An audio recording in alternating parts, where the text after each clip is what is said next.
Haiti was the first country in the Atlantic world to abolish slavery. How did it happen? We'll discuss that today on Footnoting History.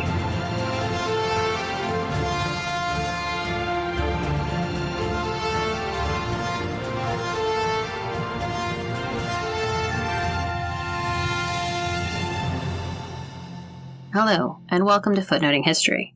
This is Elizabeth, and on this episode, and our next, we will be discussing the Haitian Revolution.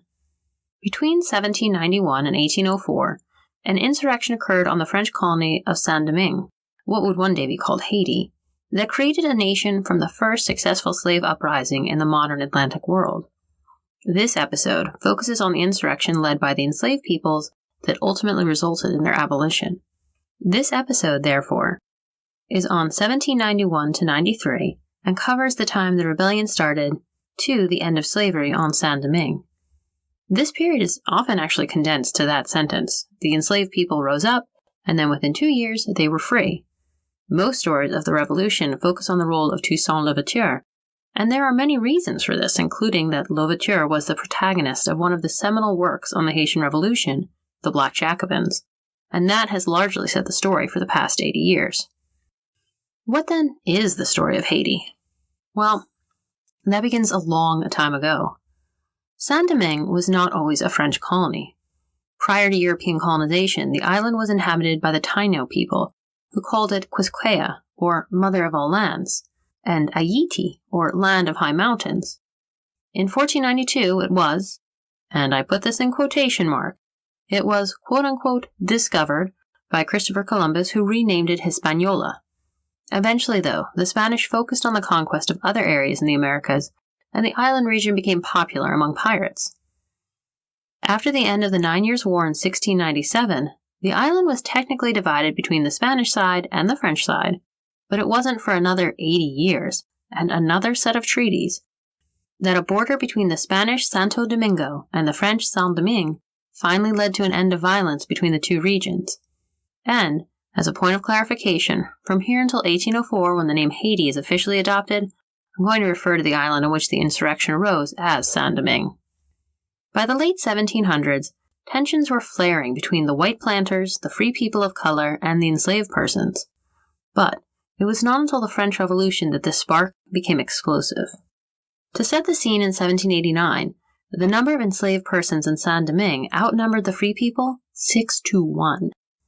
With the main crops being coffee and sugar, the enslaved peoples of Saint-Domingue, like many Caribbean societies, had a high death rate due to the dangerous work required on the plantations and the inhumane treatment of the slave owners. The death rate of the enslaved exceeded that of their birth rate, leaving slave owners to constantly buy more enslaved Africans to work on their plantations. Saint-Domingue itself had a high level of social stratification. At the top of the social chain were the white colonists, who ranged from plantation owners to shopkeepers to overseers. Even within this group, there was division, with the most powerful being the white planters. Next were the free persons of color. These people were often mixed race and referred to as mulattoes. They were of African and French ancestry, largely literate, and many male free persons of color had served in the army or as plantation overseers or managers. Some were also planters and even owned enslaved peoples themselves. Finally, the largest group on Haiti, as mentioned above, were the enslaved Africans or the enslaved peoples of African descent. There was even a hierarchical social system by which the enslaved people lived. At the top were commandeers, enslaved persons who acted as overseers or managers on the plantations for the slave owners. Then came the enslaved people known as Creoles. They had been born on Saint-Domingue and were considered easier to manage or to control by slave owners. Due to the high death rate among the enslaved, the majority of enslaved persons had been born in Africa and were often of either Congo or Igbo descent, which for us means modern-day Nigeria. Many of the enslaved people who came from Africa were considered hard to manage, but they also had military experience as they had fought in wars in the Congos and they were sold into slavery after being captured. The Congo and Igbo people adhered to a belief system that rejected the concept of themselves as slaves. With all of this, the relationship between and among the groups in Haiti were tense, and violence never seemed far away. Before we start the revolution, though, I want to take a moment to reflect on how we quote-unquote know what we quote-unquote know about the Haitian Revolution. Jeremy Popkin, a leading scholar of Haitian history, and for whom you can find links to works at www.footnotinghistory, explains in his concise history of the Haitian Revolution that while the revolutionaries who led the American and French revolutions left copious written notes about what happened and what they thought had happened, many or even most of the enslaved insurgents on Haiti were illiterate. Instead, our accounts of the Haitian Revolution come from the perspective of the slave owners who were decidedly unhappy with the revolution and were not hesitant to say so in their written communications.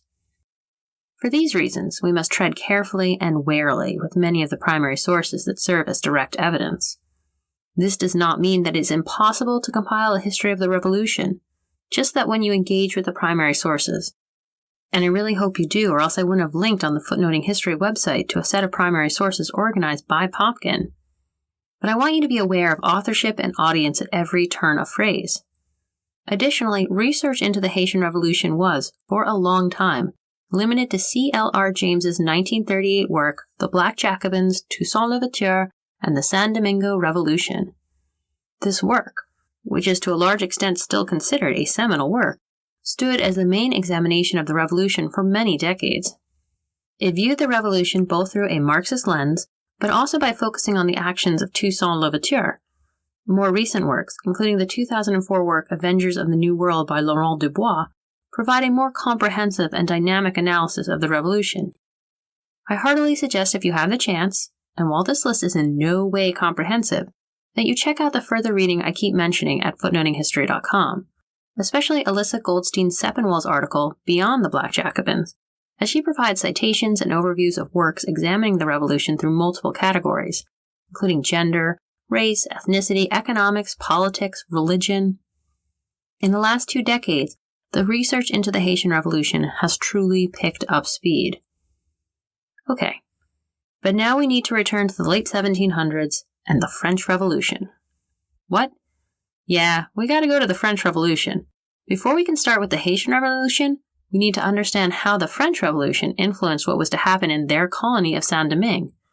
In 1789, here you go, are you ready? France had a revolution. I know, bet you didn't know that. Anyway, they did. And if you really aren't sure what I'm talking about, or if you'd like to know more, you can check out our series on revolutionary France. Now, in the French Revolution, slowly, the members of the Third Estate, i.e., not the aristocracy and not the clergy, were granted equality. But what then was this to mean for the colonies? Well, the next 2 years were largely, from the vantage of Saint-Domingue and other slave-holding French colonies, spent trying to figure this out. Eventually, they agreed that all white colonists should be granted political equality. However, the free men of color also wanted political and social equality, but the white colonists were against this. The National Assembly, the new legislature of the French government, was divided, especially as the white colonists kept arguing that if the free men of color were granted rights, they would totally use those rights to abolish slavery. The free men of color, some of whom traveled to and sat in the National Assembly, were, for the most part, largely emphatic that they were not interested in abolition of slavery. In fact, they argued they were the white colonists' best bet for avoiding a slave insurrection. Scare tactics of a mass slave uprising were used on both sides, and the National Assembly kept trying to send the issue back to the colonies to figure it out.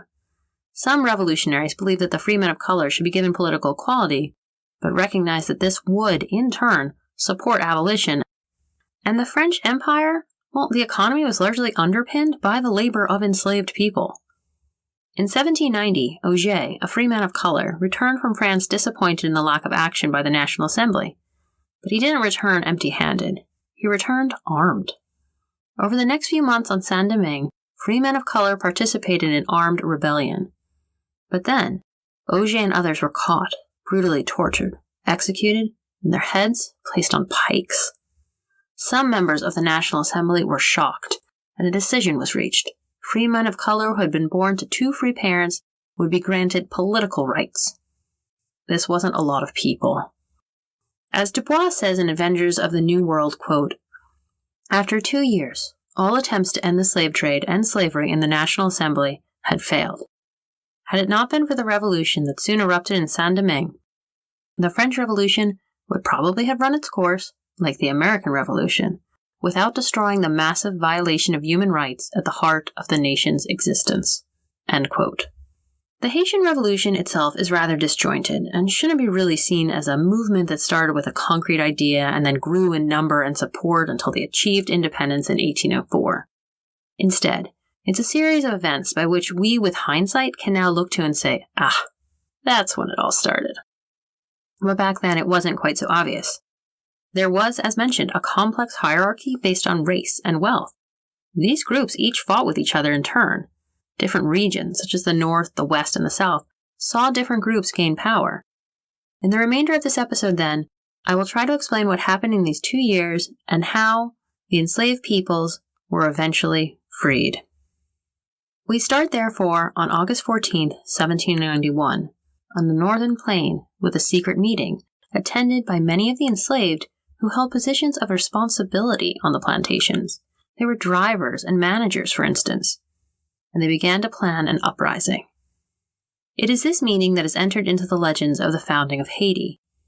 It is known as Bois Commun, and there are reports that a voodoo ceremony was held and a stirring speech given, but none of these reports are direct, and without direct evidence, it's hard to say why this desire to hold a rebellion started there and then. But all summer, there were rumors that Louis XVI of France had promised freedom to all the enslaved peoples, but the white planters were refusing to give it. Or that the decree of the new National Assembly had abolished slavery, but again, the white planters of Saint-Domingue refused to abide by it. The next night, a few of the enslaved peoples started the insurrection earlier than planned, and that rebellion was quickly squashed. The entire venture could have ended there, but the white planters didn't believe the confessions that the uprisings were part of a larger movement. On the 21st, another meeting was held. Now, on either August 14th or August 21st, there are conflicting dates. The leaders of this meeting, an enslaved man known as Bookman Duddy, allegedly gave a rousing speech that included the line, quote, "Listen to the liberty which speaks in the hearts of all of us," end quote. Then, on August 22nd, the insurrection began for real as plantation after plantation was set on fire until the flames could be seen miles away. Like those at the meetings on August 14th and 21st, the leaders of the August 1791 insurrection were what we would consider high-ranking enslaved people who held positions of responsibility on their plantations. While many white planters were killed, others were saved as enslaved people helped them escape as they set the sugar and coffee plantations on fire. There are also reports, and again, these reports are from the white community, that enslaved women saved the lives of white women from the violence. At roughly the same time that the enslaved rose up in the northern plantations, the free men of color demanded their rights in western Saint-Domingue. The white planters, then, were fighting enslaved insurgents in one region, and politically and socially frustrated people of color in another. As white colonists pushed back, the fighting became intense. The black soldiers had few guns and suffered great casualties. The battle tactics of the enslaved who had recently arrived from Africa were used to some success, but within a few short months it looked bleak for the enslaved insurgents. Many of the initial leaders of the movement had been killed in battle or, as in the case of one of the insurrectionists, executed by their own side for their brutal behavior. By the end of 1791, the enslaved insurgents, now under the leadership of Georges Biassou and Jean-François Papillon, tried to reach an agreement with the white colonists. Biassou and Papillon promised the white leaders that as long as they and some other members of the insurrection were granted freedom, they would send all of the other enslaved peoples back to the plantations for work. A common theme in the Haitian Revolution is that the leaders of the insurrections, the leaders of the enslaved and the free men of color, constantly seem to try to assure the white rulers and governments that only by giving in to them could the white government ensure the obedience of the other enslaved peoples. But the white planters rejected these offers. The leaders of the slave insurrections began to set up more permanent headquarters, which one white colonist said looked like a royal palace.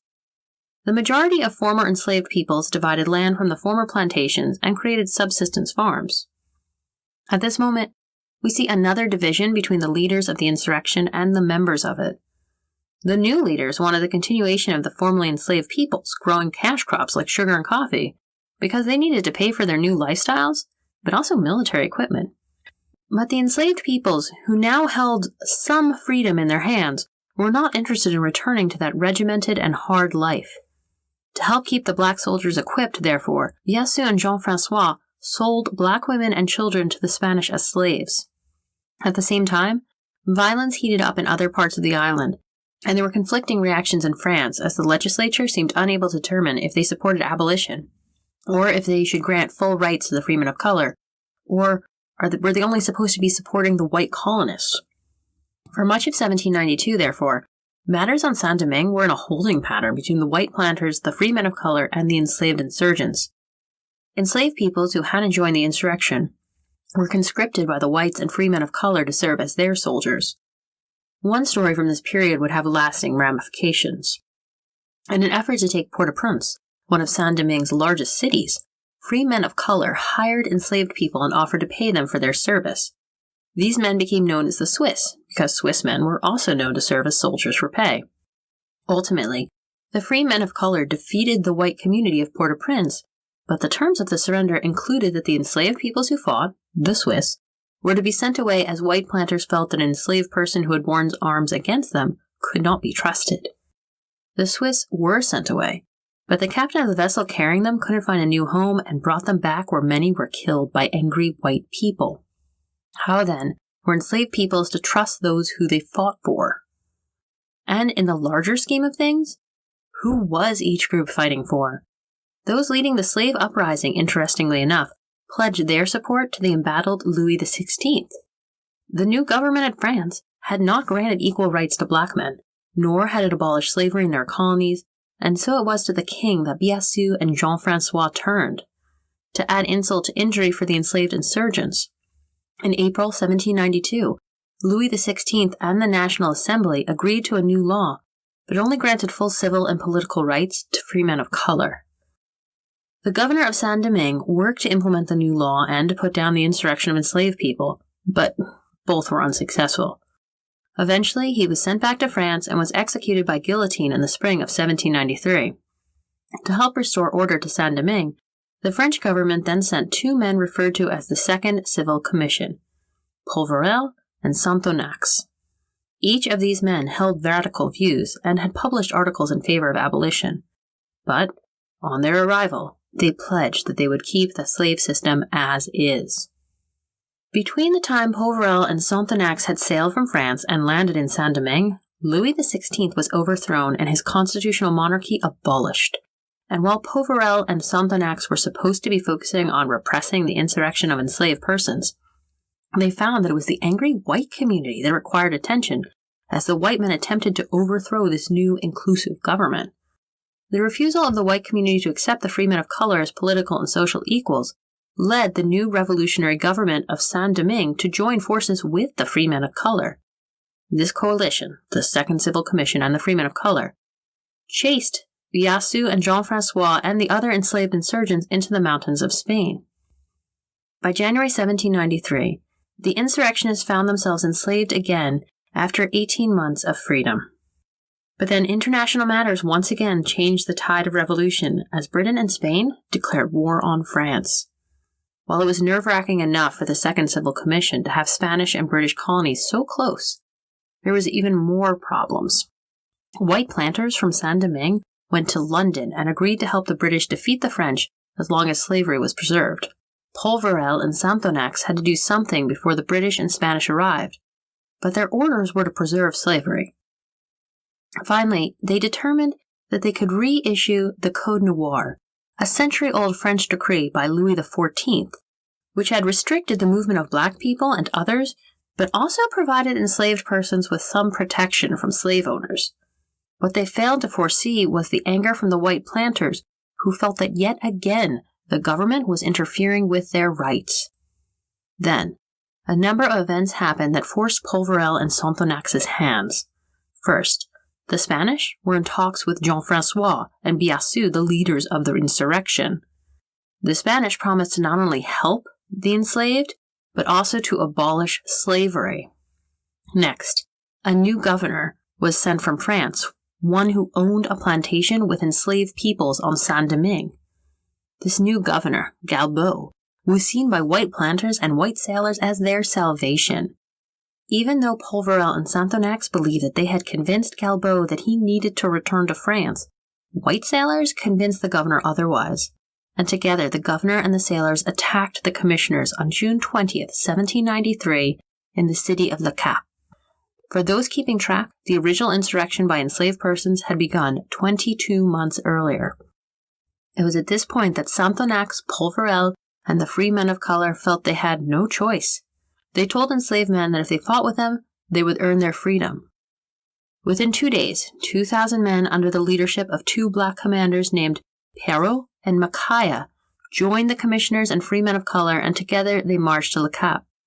The white people of Le Cap were terrified, and there are reports that the governor threw himself into the harbor in the hopes of getting on a boat. Within days, the city had been burned to the ground, and 3,000 people were dead. The commissioners kept their word, and the black soldiers were granted their freedom. But that wasn't enough. Only the men who had fought were free. What of their wives and their children and the others? Jean-Francois and Biassou, they still sided with the Spanish who had promised freedom for the enslaved. On July 11, 1793, the commissioners therefore extended emancipation to the wives and children of the black men who had fought in Le Cap, but again, it still wasn't enough. Many, many people were still enslaved on Saint-Domingue. Additionally, and something that the commissioners saw as the bigger problem, was that now none of the free black people of the northern province were agreeing to return to plantations and work. Finally, on August 29, 1793, Sonthonax declared slavery on Saint-Domingue abolished. All men, women, and children were free. But freedom was given with strings attached. In my next episode on the Haitian Revolution, we will explore what emancipation meant and the influence of Toussaint Louverture. Educators, if you use podcasts in your classroom or as assignments, or if you're interested in doing so, check out our new Teach tab at www.footnotinghistory.com. It includes a link to a breakdown of our episodes by region and time period, and provides helpful keywords as well as sample assignments. Hope you enjoyed this episode, and if you're not already a subscriber, you can learn more about becoming one at our website. You can also follow us on Twitter at History Footnote, or on Facebook and Instagram as Footnoting History. And, of course, the best stories are always in the footnotes.